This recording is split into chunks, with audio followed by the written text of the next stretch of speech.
Today, this video is going to be about America's 8 most wanted women serial killers. Till now, you will have to sleep only about your men. You must have read in the newspaper that today a man raped this woman. Today, he murdered this woman.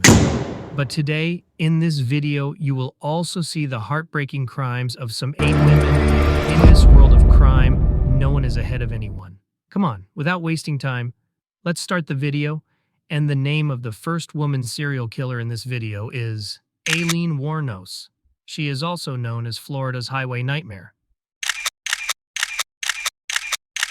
It is said about Aileen Wuornos that she is considered one of Florida's most wanted and dangerous women serial killers. And some investigators or other people also say that Aileen Wuornos was a prostitute who used to take truck drivers to lonely highways on the pretext of asking them for a lift. Then she used to shoot them and loot their stuff. Police first considered her claims as rape, but when all the evidence went against her, then the police was confirmed that this was not a rape case, but they had made up their mind to trap innocent people in their own trap and take back all their money and respect. Finally, Aileen Wuornos named the men she targeted and who they were and what work they did. Richard Mallory is the first name in the victims list of Aileen Wuornos. He was around 51 years old and was also the owner of an electronics store. Second name is David Spears. He was around 43 and was a construction worker. Third name is Charles Karskedden. He was also around 40, and he worked as a part-time rodeo worker in a company. Fourth victim's name is Troy Burress. He was also around 50, and he worked as a delivery truck driver. Fifth victim's name is Charles Dick Humphreys. He was also around 56 and was a former police chief. The name of the sixth victim is Walter Gino Antonio. He was also around 62, and he used to work as a truck driver. And the last name on this list was Peter Seams. He was also around 65, and he was a retired missionary. The method of murdering Aileen Wuornos was close-range gunshots, mostly in the chest and head. The shocking twist was that the media made Aileen America's first female serial killer, but the court said, this was not self-defense, it was a cold-blooded murder. But the next killer was a fun-loving grandmother who would kill her family by poisoning them and would always smile. Number 2. Nannie Doss, Alabama's smiling widow. A fun-loving grandmother whom the world called Giggling Granny, but behind her was hidden a poison expert. She killed her 4 husbands, her mother, her children, and even grandchildren by slow poisoning. After each murder, she would enjoy reading the newspaper. Can you ever imagine in your dreams that our grandfathers also would poison their own family and kill them all at once? Why would this happen if it happens? What was her reason for doing this? This Dadi G had killed her 4 husbands by poisoning them. The first name in this list is Frank Harrelson, her second husband. The second name is Arlie Lanning, her third husband. The third name is Richard Morton, who was her 4th husband. The fourth name is Samuel Doss, her 5th husband. But the name of her first husband is not known yet. It is also not known whether he is still alive or not. Did she kill them too by poisoning them or not? And this granny did not understand even after killing her 4 husbands. She had killed her entire family, her mother, mother-in-law, brother, 2 children, and 1 granddaughter by poisoning them. This granny's method of poisoning was to give slow death by mixing poison in a glass of milk at night. The shocking twist in this case was that even after the murder, this granny auntie used to smile and was sitting joking in front of the police as well. Now you think, who does this? But now let us meet such a nurse who used to get sexual satisfaction after killing patients, and had killed more than 30 people? Number 3, Jane Toppan, death nurse from Massachusetts. Jane was a trained nurse who used to say, I get sexual pleasure from watching people die. She would give injections to patients and then sit beside their bed until they died, to the extent that she did not even spare her best friend and his family. But who were the victims whom he murdered? What was the name of his best friend?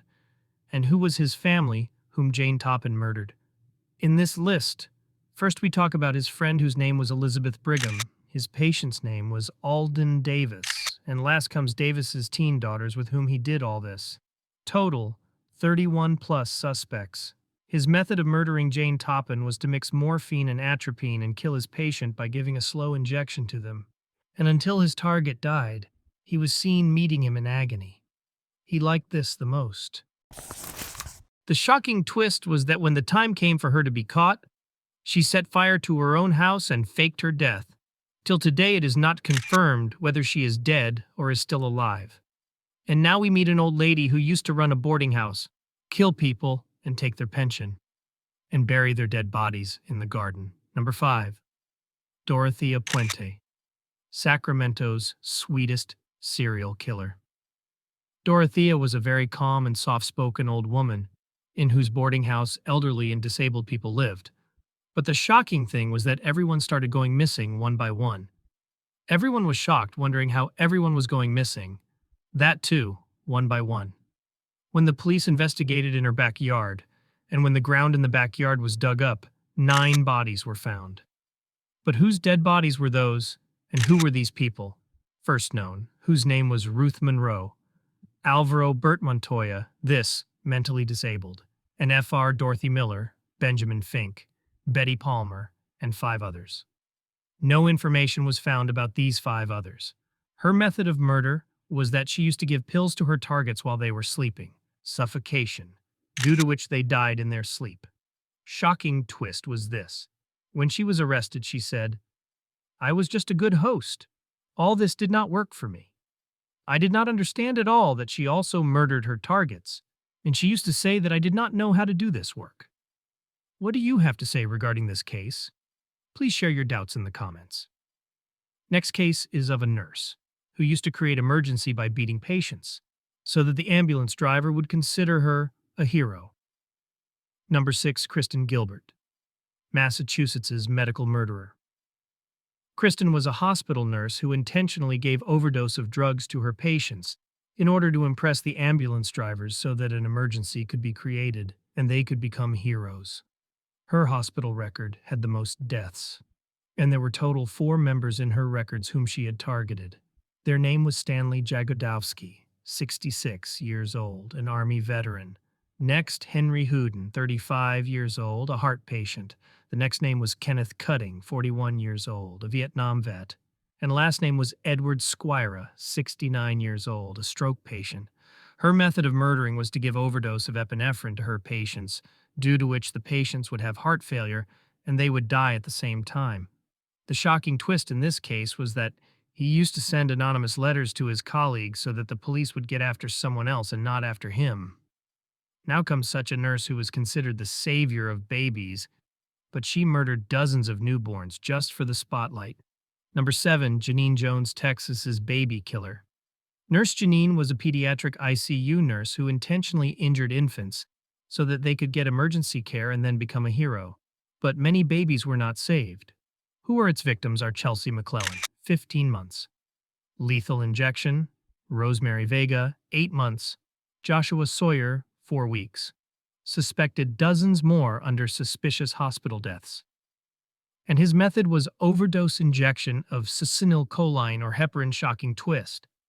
When inquiry was made, an attempt was made to erase the syringe and injection records. The fire killer was a loving mother, whom people thought to be a devoted wife. But she killed her husband, boyfriend, and even her son for insurance money. Number 8. Tilly Klimek, Chicago's psychic poisoner. Tilly was a Polish-American who used to say that she had dreams, and whichever person she used to say that he would die in 2 weeks. He actually died. Now I'm going to tell you something. You will be shocked after listening to it. During a trial, it was found out that whichever person Tilly Klimek used to name, saying that he is going to die now, she would later kill them by poisoning them. Tilly Klimek's murder list included her 4th husband, but he was saved from her poisoning. The other 3 husbands were killed. Joseph Klimek, 4th husband, survived poisoning. 3 previous husbands. No specific information is available about them. It is only known that they died. Multiple neighbors and even dogs became targets. His method of murder was arsenic-laced food, mostly stew or soup. Shocking twist was this. After the murder, she told people, "I knew it beforehand. I had seen it in my dream. Do you feel that you want to know when someone's face would come? Can this be seen? Or did he say this sentence to escape from the police? And with this ends this chilling story of America's 8 most dangerous women serial killers. Again, if you liked this video of mine, then please do subscribe to my channel, and my next video on America's 20 most wanted women serial killers is going to come soon, so do subscribe to my channel. See you in the next video. Bye.